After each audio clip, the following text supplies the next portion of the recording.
và chú mẹ lúc kia đang thả đôi cánh của mình bay từ trên núi cao xuống với chúng ta đây ạ.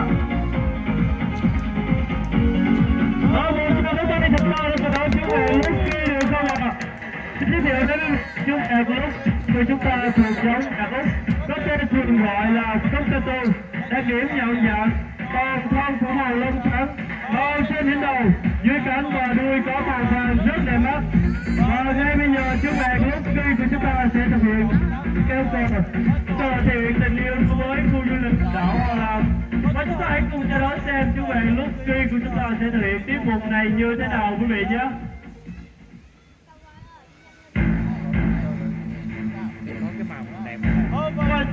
Để nhìn thấy chú bạn đang sử dụng mỏ và chân của mình để thực hiện động tác kéo cờ một cách rất linh hoạt phải không ạ? Một chân cái tay thật tươi để cùng cho lúc kia được không ạ?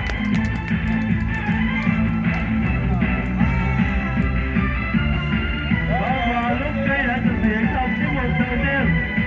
Và ngay sau đây sẽ là một thử thách nữa dành cho lúc kia, đó chính là làm mỏ. Và ngay bây giờ xin mời nghệ sĩ Hồng Lam đang đặt những con số. Và nhiệm vụ của ba mẹ lúc kia là sẽ tìm kiếm ra đáp án cho bài toán mà tôi sẽ đưa ra ngay sau đây thưa quý vị. Và ngay bây giờ tôi sẽ thử với phép tính cộng đầu tiên. Và ngay bây giờ tôi sẽ thử với phép tính 2 cộng 3 thưa quý vị. Và với những phép tính như thế này chúng ta sẽ thử độ thông minh của chú bạn lúc kia. Và bạn ấy đã lựa chọn một con số rất là nhanh thưa quý vị. Và đáp án của bài toán này là 2 cộng 3 là đáp phải của bạn. Một tràng pháo tay thật to để cùng mũi cho lúc kia đi ạ. Và chúng ta hãy cùng chia sẻ bài toán của chú bạn lúc kia chúng ta thưa quý vị. Và ngay bây giờ tôi sẽ thử một phép tính khó hơn nữa dành cho lúc kia, đó chính là phép tính nhân. Và ngay bây giờ tôi sẽ thử với phép tính 2 nhân 4 quý vị nhé. Và liệu với phép tính nhân này không biết làm khó chú bạn lúc kia của chúng ta hay không đây ạ?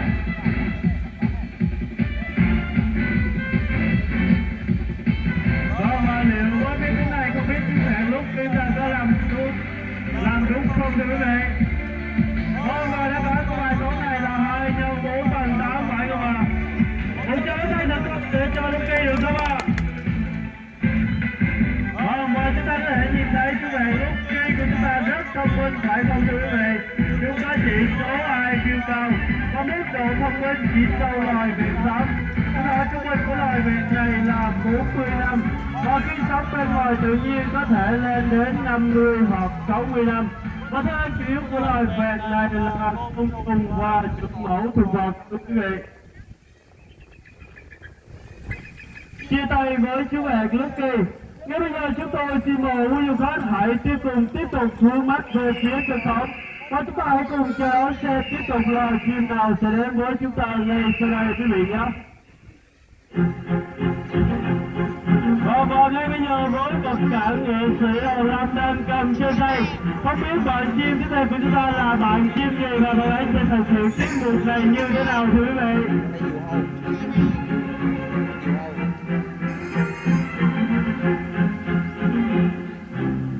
Và chúng ta có thể nhìn thấy không ạ? Đã có một bạn chim đã bay xuống và bạn ấy đã bay qua một cách rất xuất sắc thưa quý vị. Và trên tay nghệ sĩ Hồng Lam đang cầm bây giờ đó chính là một chú đại bàng. Đại bàng là loài chim săn mồi cỡ lớn thuộc nguồn, sinh sống mọi nơi ở rừng núi cao và rừng nguyên sinh. Tuổi thọ trung bình của đại bàng là 70 tuổi và chúng được xem là một trong những loài có tuổi thọ cao nhất thưa quý vị. Và nếu em thích thú này vào cuối chương trình, quý vị có thể thử trải nghiệm cầm bạn đại bàng trên tay như nghệ sĩ Hồng Lam. Chúng ta có thể cùng cầm trên tay và giao lưu chụp hình với những bạn chim của chúng tôi thưa quý vị. Và liên tục chương trình biểu diễn ngày hôm nay. Ngay bây giờ chúng tôi xin mời quý du khách cùng thưởng thức màn bay lượn tự do của một loài chim cũng thuộc giống với đại bàng. Như đại bàng thuộc ôn cùng loài chim này thuộc bộ cát thưa quý vị. Và ngay bây giờ chúng ta đang cùng chiêm ngưỡng màn bay lượn tự do của những bạn chim điều lượn của chúng tôi đấy ạ.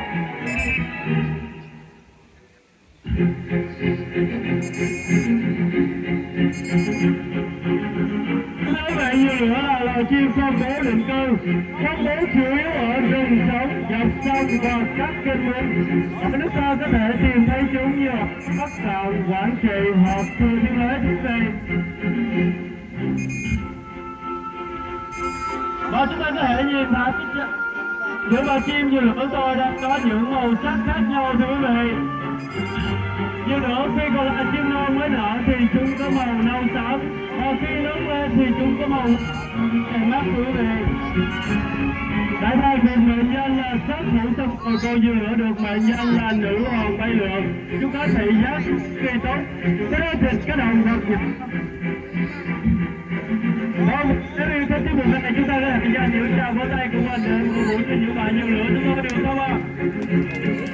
Vâng, và trong tấm bằng bay lượn tự do của các bạn như lửa, chúng tôi xin mời quý du khách hãy cùng hướng mắt về phía cuối sân khấu và hãy cùng chào đón sự hiện diện của những diễn viên đến từ khu du lịch đảo Hoa Lan của chúng tôi, thưa quý vị.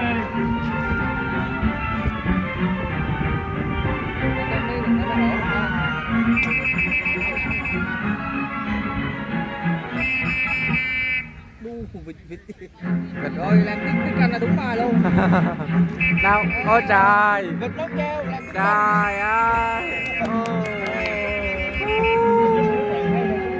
Vâng, và chúng ta đã cùng thưởng thức màn biểu diễn của những bạn ngỗng của chúng tôi đấy ạ. Wow. Ngỗng là một loài chim rất thân thuộc với chúng ta, phải không ạ? Bản chất của loài ngỗng rất khôn ngoan, thưa quý vị. Tại đây, qua bàn tay huấn luyện của các nghệ sĩ thì chúng ta có thể nhìn thấy những bạn chim ngỗng của chúng tôi đang rất thân thiện và đáng yêu như thế này. Và bạn ấy vừa gửi đến chúng ta một tiết mục cực kỳ đẹp mắt và cực kỳ dễ thương, phải không ạ? Và ngay bây giờ những diễn viên ta sẽ lui vào bên trong sân khấu. Chúng ta sẽ gặp lại những diễn viên này vào cuối chương trình, quý vị nhé. tập nó chạy này chạy ngu. Hay ha. Vâng, và chúng ta thấy những màn biểu diễn vừa rồi như thế nào ạ? Có thú vị và đặc sắc không ạ? Hãy cho cái tay thật to để cùng hỗ trợ chương trình của chúng tôi được không, thưa quý vị? Xin cảm ơn quý du khách rất nhiều. Ngay bây giờ chúng tôi xin mời quý du khách cùng thưởng thức màn biểu diễn có thể nói là đặc sắc và đẹp mắt nhất ngày hôm nay, mang tái hiện trận chiến Tân Châu Cạn tại khu du lịch đảo Hoa Lan của chúng tôi, thưa quý vị. Chúng ta hãy cùng hướng mắt về phía tay tôi đây chị để cùng thưởng thức màn biểu diễn này nhé.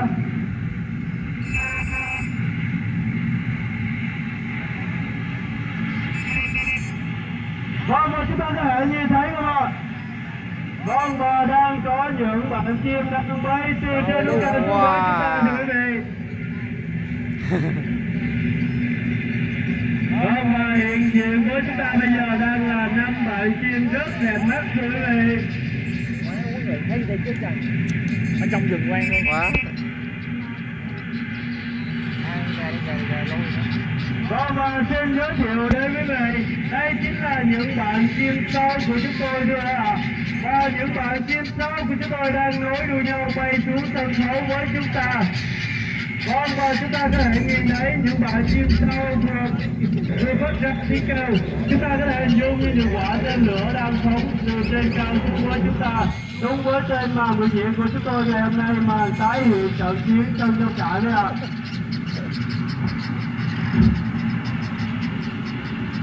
Vâng, và tiết mục của chúng tôi vẫn chưa kết thúc.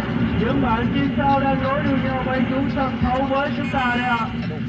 Wow. Quý vị, chim sao là chim rất thích bay. Nếu biết bay từ rất sớm, 2 đến 3 tuần tuổi là các bạn ấy đã có thể biết bay. Chúng có thể bay từ 6 đến 10 mét và chúng bay khỏe nhất là khi hỗn loạn.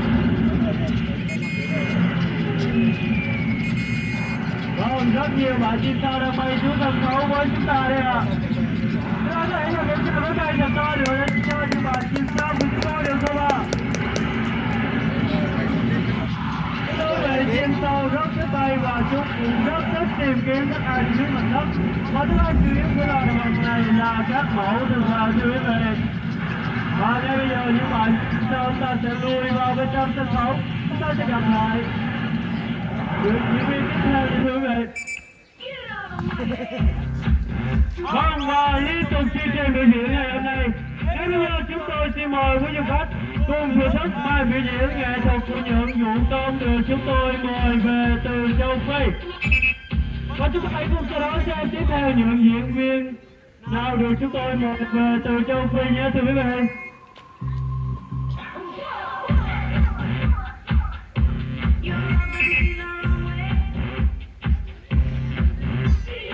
Và chúng ta hãy nhìn thấy các bạn. Cái thạch gà điểu á. Những cái tay của chúng ta đây là Wow.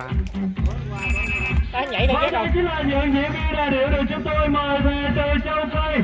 Và chúng ta có thể nhìn thấy các bạn ấy đang gửi đến cho quý du khách những điệu mới, những vũ điệu hoang dã cực kỳ đẹp mắt đấy ạ.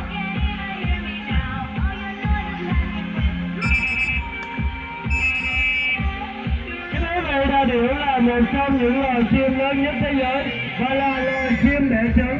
Vỏ trứng của đà điểu chúng ta có thể tận dụng làm những vật trang trí bên trong phòng ngủ và phòng khách. Và thực phẩm bên trong trứng đà điểu cũng rất tốt cho khi mà phụ nữ đang mang thai quý vị. Vâng, và nếu yêu thích tiết mục này, chúng ta hãy dành những tràng vỗ tay của mình cùng hòa vào điệu nhạc. Để những bạn chim đà điểu tôi sẽ gửi đến cho quý du khách những điệu múa càng đẹp mắt hơn nữa thưa quý vị. Vâng, những bạn chim đà điểu của tôi to lớn như thế, nhưng chúng rất thân thiện. Vào cuối chương trình, quý du khách có thể mua một ít thức ăn.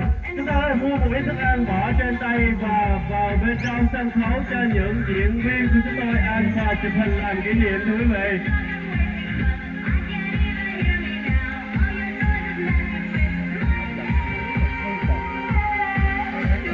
Và để tiếp tục chương trình biểu diễn ngày hôm nay, ngay bây giờ chúng tôi xin mời quý du khách cùng thưởng thức màn bay lượn tự do của một loài chim là biểu tượng của hòa bình.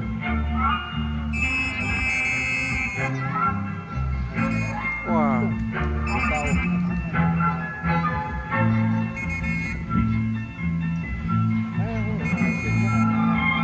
Cái này các bạn bồ câu được biết đến là biểu tượng của tình yêu hòa bình và hạnh phúc.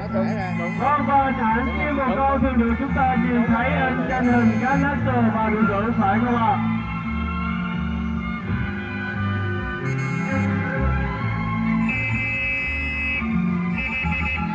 Cái này các bạn bồ câu là một loài chim cũng rất thông minh thưa quý vị. Đặc sắc của loài chim bồ câu chúng là rất nhớ nhà. Vâng, và bồ câu được mệnh danh là sứ giả đưa thơm phải không ạ? Và chúng ta có thể nhìn thấy với rất nhiều bạn chim bồ câu đã làm nên một màn biểu diễn cực kỳ đẹp mắt phải không thưa quý vị?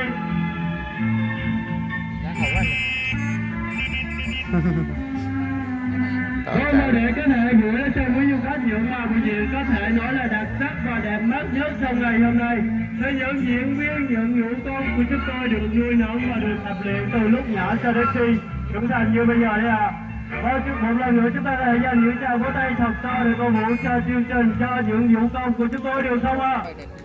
Vâng, xin cảm ơn quý du khách rất nhiều.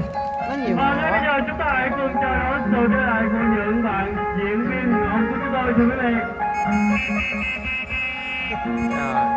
Vâng, và với sự trở lại của những bạn diễn viên ngọn cũng là lời kết chương trình biểu diễn của chúng tôi ngày hôm nay.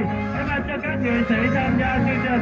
Xin chân thành cảm ơn quý du khách đã bỏ chút thời gian của mình để đến thưởng thức chương trình này. Xin chân thành cảm ơn và hẹn gặp lại. Vâng, và bây giờ chúng ta có thể cùng bước vào bên trong sân khấu cùng giao lưu chụp hình với những diễn viên của chúng tôi. Chỉ với 10.000 đồng, quý du khách có thể mua một gói thức ăn cho những bạn chim của chúng tôi ăn và chụp hình làm kỷ niệm.